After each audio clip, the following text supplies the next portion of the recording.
Assalamualaikum. Hai semuanya. Berjumpa kembali di KS Lina Channel. Hari ini saya nak memasak nasi goreng. Ini dia nasi lemak goreng. Bila dah masak nasi gorengnya akan jadi macam ini. Nampak biasa tetapi sedap.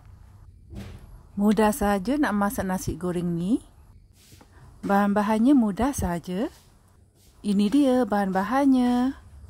Kuantitinya tak ada. Terpulang kepada cita rasa masing-masing.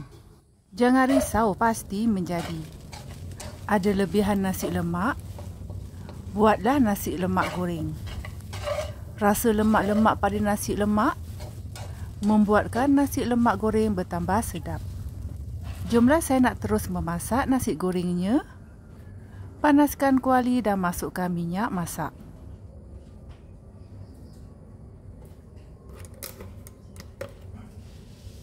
Masukkan hirisan bawang merah.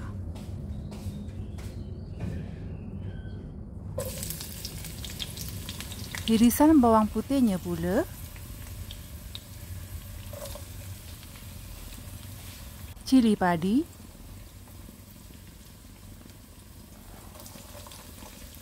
Tumiskan sebentar.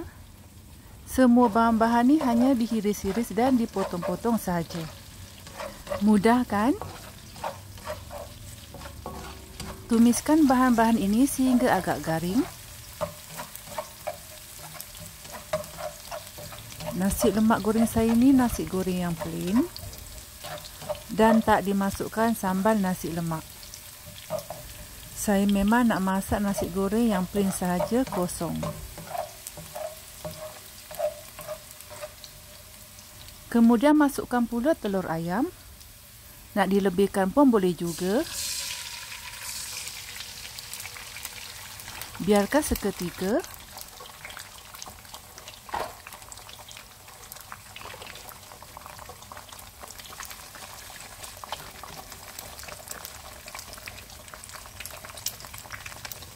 Saya nak buat telur hancur.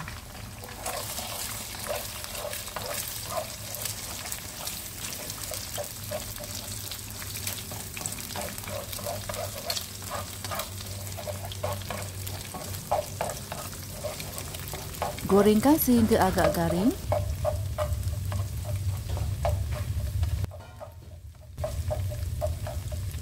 Kemudian bolehlah dicampurkan ke semuanya. Kacau-kacau lagi. Masukkan garam secukupnya. Serbuk pati cendawan. Serbuk lada sulah.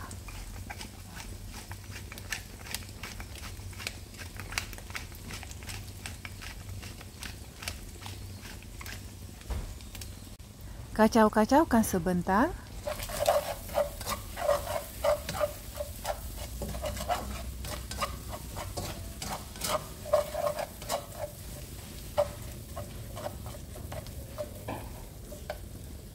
Kemudian bolehlah dimasukkan pula nasi lemak.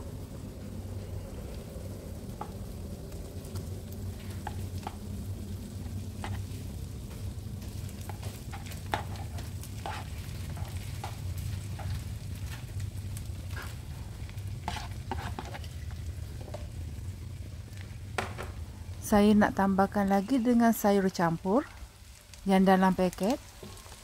Nak dilebihkan pun boleh juga. Masukkan daun sup.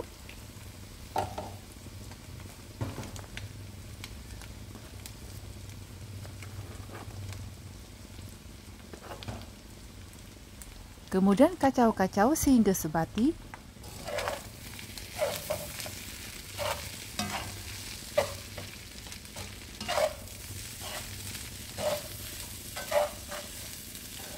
Gunakan api yang kuat supaya nasi lemak goreng ini nanti akan lebih sedap dan terlerai-lerai serta berderai-derai. Bolehlah rasa. Kalau tak cukup masih boleh saja ditambahkan lagi garam. Cita rasa kena ikut selera masing-masing. Teruslah dikacau-kacau lagi sehingga sebati.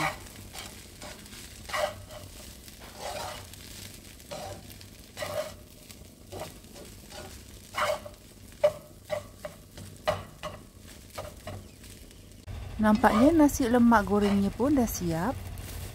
Senangnya nak masak nasi goreng ni kan? Yang penting ada lebihan nasi lemak. Cuma resepi ni resepi saya.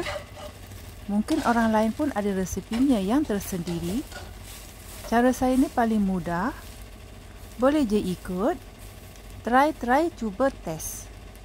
InsyaAllah puas hati. Nasi lemak gorengnya pun dah siap. Ada lebihan daun sup, jadi saya taburkan.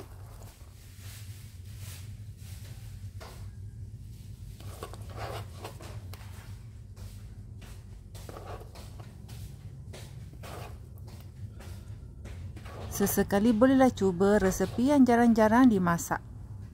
Nasi lemak goreng. Memang jarang kan nak masak? Saya harap semuanya sudi mencuba. Rugi kalau tak cuba. Selamat mencuba. Terima kasih.